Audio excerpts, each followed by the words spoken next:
ہر حالت میں، چاہے کچھ بھی ہو۔ نظام سسٹم کو کہتے ہیں، اور کونہ عالم فرسودہ ترین، بیکار ترین، پرانا، بے ڈھنگا۔ آشنا، واقف ہونا یا اس کا عادی ہونا۔ تو یہ کہہ رہے ہیں کہ زندگی کی قید شام اور صبح کی، اس میں میں نے زندگی بسر تو کر لی، لیکن یہ زمانے کا فرسودہ نظام ہے، بیکار نظام ہے، میں اس سے آشنا نہیں ہو سکا، میں اس میں ڈھل نہیں سکا۔ ہیبیٹیٹ جو کہتے ہیں نا، مجھے اس کی ہیبٹ نہیں ہوئی، میں اس سے متفق نہیں ہوا، اس زندگی سے اور اس زندگی کے نظام سے۔ جب یہ تو ان کی اپنی کیفیت آ گئی کہ ان کے ساتھ کیا ہوا اور انہیں کیوں اس دنیا سے جانا پڑا۔ اب آگے کہہ رہے ہیں کہ ان کے ساتھ ہوا کیا۔ فرشتے بزم رسالت میں لے گئے مجھ کو، حضور آیا رحمت میں لے گئے مجھ کو۔ فرشتے، ظاہر ہے کہ جب انہیں فرشتے لے کے چلے، بزم رسالت نبی محترم صلی اللہ علیہ وآلہ وسلم کی محفل، میٹنگ، حضور سامنے پیش کر دینا، کسی کو کسی کے سامنے پیش کرنا، یہ کہلاتا ہے حضور۔ آیا رحمت، آیت نشانی کو کہتے ہیں، رحمت ہوتی ہے، مرسی۔ تو کہہ رہے ہیں کہ یہ جو مجھے لے گئے تو پھر دراصل مجھے اللہ تعالیٰ کی جو رحمتیں ہیں ان کی جو نشانی ہے، یعنی نبی محترم صلی اللہ علیہ وآلہ وسلم رحمت ہیں، تو کہہ رہے ہیں کہ رحمت کے سامنے مجھے پیش کر دیا، ان کے سامنے لے گئے۔ اب آگے آتا ہے کہ نبی محترم صلی اللہ علیہ وآلہ وسلم نے کیا فرمایا۔ کہا حضور نے، اے اندلیب باغ حجاز، کلی کلی ہے تیری گرمی نوا سے گداز۔ اندلیب باغ حجاز، حجاز کی بلبل، حجاز کے باغ کی بلبل، یعنی مسلمانوں کے مشہور شاعر یا اس امت کے مشہور شاعر۔ کلی کلی، پھول کی جو کلی ہوتی ہے، برڈز۔ گرمی نوا کہتے ہیں بولنے میں جو شدت ہوتی ہے، جذبات ہوتے ہیں، تو تیرے شاعری کے جو جذبات ہیں، تیری گرمی شاعری ہے، تیرے اشعار کی جو شدت ہے، یا تیری جو انقلابی شاعری ہے، گداز، نرم ہو جانا کسی چیز کو، پگھل جانا کسی چیز کا۔ تو کہہ رہے ہیں کہ حضور صلی اللہ علیہ وآلہ وسلم نے مجھ سے کہا کہ اے امت کے مشہور شاعر، تیری جو یہ انقلابی شاعری ہے، تیری یہ جو جذباتی شاعری ہے، اس سے امت کے لوگوں کے دل پگھل رہے ہیں۔ امت کے لوگوں کے دلوں کو تیری شاعری نے پگھلا دیا ہے، نرم کر دیا ہے، یعنی وہ جذباتی ہو گئے ہیں، ان میں انقلاب کی جو ایک شدت ہے وہ پیدا ہو گئی ہے۔ ہمیشہ سرخوش جام ولا ہے دل تیرا، فتادگی ہے تیری غیرت سجود نیاز۔ سرخوش، بہت زیادہ خوش رہنے والا، جام ولا، جام محبت، فتادگی، عاجزی، انکساری، اور غیرت سجود نیاز، نیاز مند، عاجزی اور انکساری والے جو سجدے ہوتے ہیں، ان کی جان ہونا، ان کی غیرت ہونا یا ان کے لیے بڑی اہمیت رکھنا۔ تو کہہ رہے ہیں کہ حضور صلی اللہ علیہ وسلم نے ان سے کہا کہ ہمیشہ تیرا دل جو ہے وہ محبت کی طرف مائل رہتا ہے، محبت سے تیرے دل کو بڑی خوشی ہوتی ہے، اور تیری جو عاجزی اور انکساری ہے، وہ عاجزی اور انکساری والے سجدوں کی غیرت یا ان کی جان ہے۔ اڑا جو پست یہ دنیا سے تو سوئے گردوں، سکھائی تجھ کو ملائک نے رفعت پرواز۔ پستی یہ دنیا نیچے والی جو دنیا ہے، ظاہر ہے کہ جب حضور علیہ الصلوۃ والسلام آسمان پر ہیں تو یہ پستی یہ دنیا ہو گئی، ہماری دنیا نیچے ہو گئی، پست ہو گئی۔ تو کہہ رہے ہیں کہ یہ جو پستی دنیا ہے، سوئے گردوں آسمان کی طرف، گردوں آسمان کو کہتے ہیں، سوئے گردوں آسمان کی طرف، ملائک فرشتے، ملک فرشتہ اور ملائک اس کی جمع فرشتے پلورل، رفت بلندی اونچائی اور پرواز اڑنے کی طاقت۔ تو کہہ رہے ہیں کہ یہ جو تو زمین کی پستی سے اڑا اور آسمان کی طرف آیا، تو دراصل یہ جو اڑنے کی، بلندی کی طرف آنے کی جو یہ طاقت ہے، ٹیکنیک ہے، یہ تجھے فرشتوں نے سکھائی۔ ظاہر فرشتے ہی ہماری روح کو لے کے اوپر جاتے ہیں۔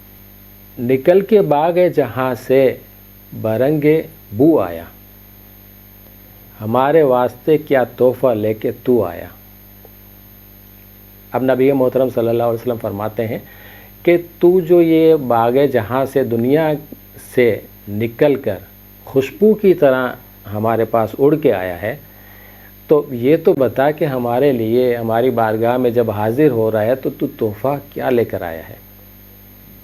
یہاں تک تو حضور علیہ الصلوۃ والسلام کے سوالات ہو گئے اور ان کا خطاب ہو گیا۔ اب یہ اپنا جواب بتا رہے ہیں، بڑا انٹرسٹنگ ہے۔ ظاہر ہے میں آپ ہوتے تو ہمارے پاس کیا اعمال تھے، ہمارے پاس کیا فکر تھی جو ہم پیش کرتے، لیکن ظاہر ہے کہ ایک بلند پایہ شاعر ہیں اور اتنا امت کا درد ہے، اتنی دین سے محبت ہے، تو ظاہر ہے کہ ان کا پھر جواب بھی تو ایسا ہی ہوگا۔ جواب میں فرما رہے ہیں، حضور دہر میں آسودگی نہیں ملتی، تلاش جس کی ہے وہ زندگی نہیں ملتی۔ نبی محترم صلی اللہ علیہ وسلم سے فرماتے ہیں کہ دنیا دہر، آسودگی، خوشی، آرام۔ کہہ رہے ہیں کہ حضور یہ جو دنیا ہے نا، جہاں سے میں ہو کے آیا ہوں، اس میں آسودگی، آرام، سکون نہیں ملتا ہے، اور جس زندگی کی انسان کو تلاش ہوتی ہے نا، وہ نہیں ملتی۔ وہ زندگی تو یہاں آخرت میں ہے جو کبھی ختم نہ ہو اور جس میں ہمیشہ ہمیشہ کے لیے آرام، سکون ہو۔ اس زندگی میں تو بھاگ دوڑ، قتل و غارت، لوٹ مار، چوری چکاری، لالچ، ہرس، طمع، اس کے علاوہ کیا رکھا ہے؟ لیکن یہاں پہ سکون ہے، اس زندگی میں سکون ہے، وہاں آسودگی، آرام، سکون نہیں ہے، اور جیسی زندگی انسان چاہتا ہے ویسی گزار ہی نہیں سکتا۔ ہزاروں لالا و گل ہیں ریاض ہستی میں، وفا کی جس میں ہو بو وہ کلی نہیں ملتی۔ لالا و گل پھول، رنگ برنگے پھول، مختلف قسموں کے پھول، ریاض ہستی دنیا کا جو باغ ہے، ریاض ہستی، وفا کی بو، وفاداری، کلی، بڈ۔ تو کہہ رہے ہیں کہ بہت ہی لوگ ہیں اس دنیا میں، بہت سارے لوگ ہیں، اور لالا و گل پھول کا مقام دے رہے ہیں مسلمانوں کو کہ مسلمان بھی وہاں بہت سارے ہیں، مگر اصل مسلمان جو ہے نا، جس میں وفا کی بو ہو، جو اپنے دین سے، اپنے اللہ سے، اپنے نبی محترم صلی اللہ علیہ وآلہ وسلم سے کیے ہوئے عہد کو پورا کرے، وفاداری کرے، وہ لوگ نہیں ملتے اس دنیا میں۔ مگر میں نظر کو ایک آب گینا لایا ہوں، جو چیز اس میں ہے جنت میں بھی نہیں ملتی۔ آب گینا پیالے کو کہتے ہیں، شیشے کا جو پیالہ ہوتا ہے۔ نظر گفٹ میں دینا کسی کو کوئی چیز، اس کے سامنے رکھنا، لیکن نظر جو کہ ایسا گفٹ ہوتا ہے جو کسی چھوٹے کی طرف سے بڑے کو دیا جاتا ہے۔ میں نے کہا تھا نا کہ عطا وہ گفٹ ہوتا ہے جو بڑے کی طرف سے چھوٹے کو ملتا ہے، نظر وہ گفٹ ہوتا ہے جو چھوٹے کی طرف سے بڑے کو ملتا ہے۔ تو کہہ رہے ہیں کہ میں آپ کی نظر کرنے کے لیے ایک شیشے کا پیالہ لایا ہوں، اور اس میں جو ہے وہ جنت میں نہیں ملتا۔ پھر آگے دیکھیے، آخری شعر جو ہے اس میں سارا نچوڑ آ گیا اس نظم کا۔ جھلکتی ہے تیری امت کی آبرو اس میں، جھلکتی ہے تیری امت کی آبرو اس میں، آبرو، عزت، وقار، شان و شوکت۔ طرابلس کے شہیدوں کا ہے لہو اس میں۔ طرابلس ترکی کا شہر، اور شہیدوں کا لہو، جو مسلمان شہید ہوئے۔ اب اس کا بھی میں آپ کو ایک تھوڑا سا بیک گراؤنڈ بتا دوں کہ یہ کیا تھا۔ اٹلی نے سن 1911 میں ترکی کے کافی مسلمان شہید کیے، تو یہ طرابلس میں جو مسلمان شہید ہوئے تھے، بڑی بے دردی کے ساتھ ان کو شہید کیا گیا، تو وہ مسلمان دراصل اس امت کی آبرو کے لیے اپنی جانیں دے چکے، اپنی جانیں دے دی مگر امت کی آبرو بچا لی۔ امت کو تباہ و برباد ہونے نہیں دیا۔ تو یہاں کہہ رہے ہیں کہ یہ جو ان شہیدوں کا لہو ہے وہ جنت میں نہیں ہے، دنیا میں ہی ہے۔ دنیا میں ہی مسلمان قتل ہوتے ہیں، دنیا میں ہی مسلمان تیری امت کی آبرو کے لیے شہید ہوتے ہیں۔ تو میں تو بس یہی ایک گفٹ ہے جو میں آپ کے لیے لایا ہوں، اور اسی گفٹ میں آپ کی امت کی آبرو جھلکتی ہے، اور اس پیالے میں مسلمان جو کہ طرابلس میں شہید ہوئے ان کا لہو ہے۔ گرا جو مجھ پہ یہ ہنگامہ زمانہ ہوا، جہاں سے باندھ کے رختے سفر روانہ ہوا۔ قیود شام و سحر میں بسر تو کی، لیکن نظام کہنہ عالم سے آشنا نہ ہوا۔ فرشتے بزم رسالت میں لے گئے مجھ کو، حضور آیا رحمت میں لے گئے مجھ کو۔ کہا حضور نے اے عندلیب باغ حجاز، کلی کلی ہے تیری گرمی نواز گداز۔ ہمیشہ سرخوش جام ولا ہے دل تیرا، فتادگی ہے تیری غیرت سجود نیاز۔ اڑا جو پست یہ دنیا سے تو سوئے گردوں، سکھائی تجھ کو ملائک نے رفعت پرواز۔ نکل کے باغ جہاں سے برنگ بو آیا، ہمارے واسطے کیا تحفہ لے کے تو آیا۔ حضور دہر میں آسودگی نہیں ملتی، تلاش جس کی ہے وہ زندگی نہیں ملتی۔ ہزاروں لالا و گل ہیں ریاض ہستی میں، وفا کی جس میں ہو بو وہ کلی نہیں ملتی۔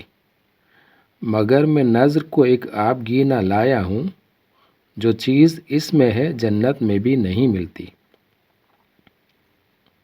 جھلکتی ہے تیری امت کی آبرو اس میں، طرابلس کے شہیدوں کا ہے لہو اس میں۔ تو احسن، امید ہے کہ آپ کو یہ نظم اچھی لگی ہوگی، اور ظاہر ہے کہ ایک جوش اور ولولہ پیدا ہوا ہوگا۔ مسلمانوں خاص کر کے نوجوانوں سے اپیل ہے کہ خدارا جاگ جائیے۔ آپ کے ساتھ جو کچھ ہو چکا وہ تو بہت کم تھا، جو ہونے والا ہے وہ بہت زیادہ ہے۔ متحد ہو جائیے، چھوڑ دیجئے فرقہ واریت کو، چھوڑ دیجئے رنگ و نسل کے فرق کو، چھوڑ دیجئے امیر غریب کے فرق کو۔ وطنیت، صوبائیت، شہریت، رنگ نسل کا فرق، رنگوں کا فرق، مال و دولت کا فرق، ان تمام چیزوں کو مٹا دیجئے، ایک ہو جائیے۔ آپ کے خلاف جو اس وقت سازشیں ہو رہی ہیں پورے عالم میں وہ بہت زیادہ ہیں، تباہی کو برداشت نہیں کر پائیں گے۔ اپنے لیے، اپنی نسلوں کے لیے کچھ اچھا کر کے جائیے۔ یہاں نوجوانوں سے کہوں گا کہ اعتراف ہے کہ ہماری نسل نے آپ کو ایک اچھی دنیا نہیں دی، غلطیاں کی ہماری نسل نے، ہماری جنریشن نے، اور اسی وجہ سے آپ آج ہماری جنریشن کو کوستے ہیں کہ آپ کو کچھ نہ ملا، لیکن وہ غلطی آپ نہ دہرائیے۔ آپ کچھ ایسا کر کے جائیے دنیا سے کہ آپ کی اگلی جنریشنز آپ کو دعائیں دیں،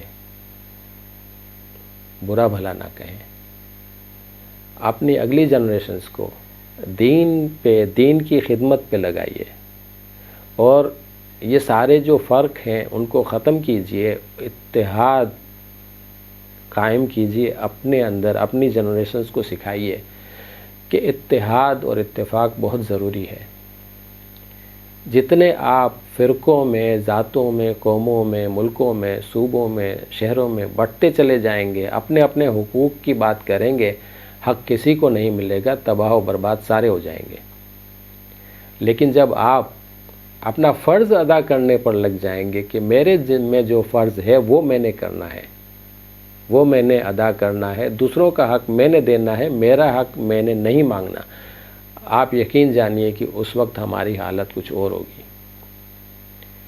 لہٰذا نوجوانوں، اس نظم کو اپنے سامنے رکھیے، نبی محترم صلی اللہ علیہ وآلہ وسلم کی شخصیت کو، ان کے صحابہ کرام رضوان اللہ تعالیٰ علیہم اجمعین کی شخصیات کو اپنے سامنے رکھیے، اور انہی کو اپنے لیے رول ماڈل بنائیے. چھوڑ دیجئے ویسٹ کی دنیا کو، اس کو اپنا رول ماڈل نہیں بنانا آپ نے. ان افراد کو اپنا رول ماڈل بنائیے. تحریک پاکستان کے جو ہمارے اسٹارز ہیں ان کو اپنا رول ماڈل بنائیے اور آگے بڑھنے کی کوشش کیجئے. کامیابی آپ کے دروازے پہ کھڑی ہے، ضرورت صرف دروازہ کھولنے کی ہے. اللہ تعالی ہم سب کا حامی و ناصر ہو. اسلام زندہ باد، پاکستان پائندہ باد.